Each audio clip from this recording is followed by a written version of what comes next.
It's hardly a secret that America in 2018 has some deep and dividing wounds that need to heal. It's practically the entire basis of Trump's Make America Great Again platform. But that healing process will never be able to begin in earnest when the far left is so insistent on warping constitutional laws and rights to suit its politically driven agenda. Now, to be fair, biases and partisan interpretations of the law are hardly unique to the far left. The far right can also be guilty of similar behavior. The far left, however, has been particularly vocal about getting the law wrong in recent weeks after the bombshell allegations against Supreme Court nominee Brett Kavanaugh. It's such an offensive interpretation of fundamental American tenets that it needs to be called out.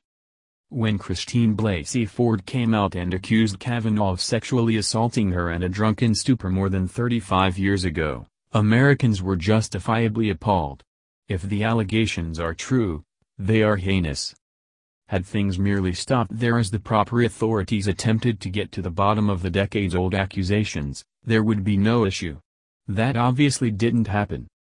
The far left went into overdrive and made the baffling declaration that the burden of proof was somehow on Kavanaugh and not on Ford. That is literally not how the law works.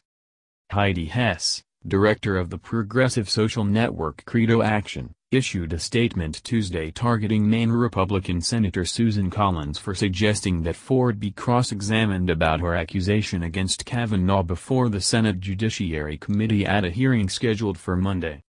Senator Collins seems to have forgotten that Brett Kavanaugh is the one who has been accused of a crime, not Christine Blasey Ford, the statement said. Senate Republicans must not attempt to put Christine Blasey Ford on trial or otherwise use Monday's hearing to attack her character.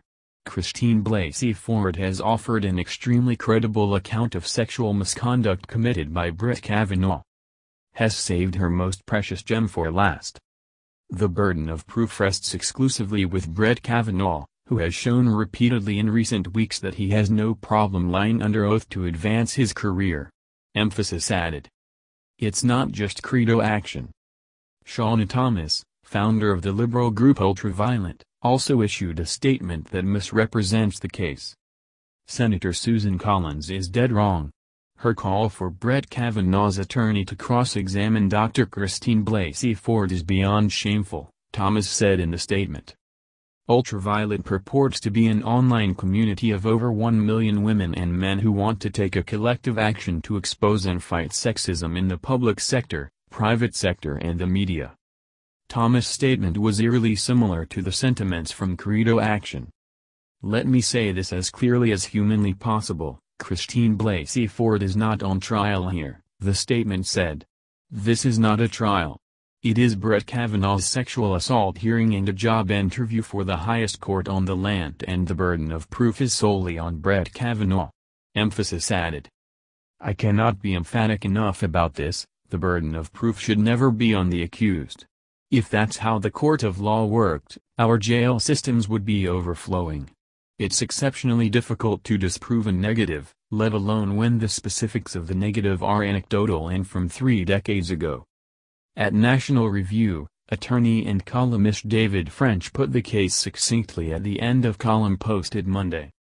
Of course, the memory challenges run both ways, but, at the same time, if a person is going to affirmatively accuse another person of misconduct, the accuser bears at least some burden of proof, even if the court of public opinion isn't a court of law. And if there isn't any corroboration or external evidence outside of Christine Ford's 3 decades-old recollections, that's simply not sufficient basis for derailing the nomination of an outstanding jurist, no matter how fiercely they're believed. The burden of proof should always be on the accuser. Otherwise, all it would take for a conviction would be a mere accusation. If the far left truly wants to bring everyone together, they should start by bringing themselves together at a library and doing some rudimentary reading on law.